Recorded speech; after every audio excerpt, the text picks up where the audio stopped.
If home is written as IQBI, then acid will be written as பார்க்கலாமா? So HOME home. So இது வந்து IQPIன்னு எழுதியிருக்காங்க.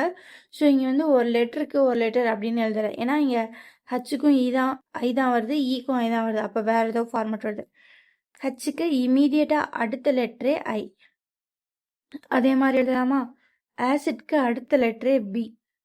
எல்லா ஆப்ஷன்ஸ்லேயும் பாருங்கள் பி வந்திருக்கு. அடுத்து ஓக்கு ஒரு லெட்டர் ஸ்கிப் பண்ணியிருக்காங்க.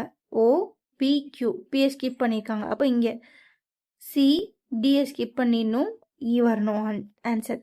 ஸோ அதுக்கப்புறம் MNO. ஸோ இங்கே 2 ஸ்கிப் பண்ணுறாங்க. அப்போது IJKL. ஸோ அதுக்கப்புறம் ஈக்கு பார்த்தீங்கன்னா FGH 3 ஸ்கிப் பண்ணுறாங்க. ஸோ டிலேருந்து பார்த்தோன்னா டி. ஓகேவா?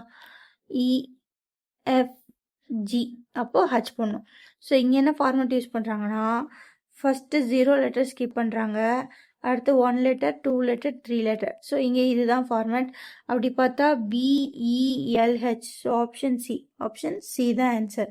ஸோ இந்த மாதிரி சம்ஸில் ஃபஸ்ட்டு இந்த 2 இதுவும் எப்படி கனெக்டாக இருக்குன்னு பாருங்கள். ஸோ அதே மாதிரி அப்படியே காப்பி பேஸ்ட் அடுத்த வேர்டுக்கு பண்ணிங்கன்னா ஆன்சர் வந்துடும். அவ்வளோதான் கைஸ், பாய்.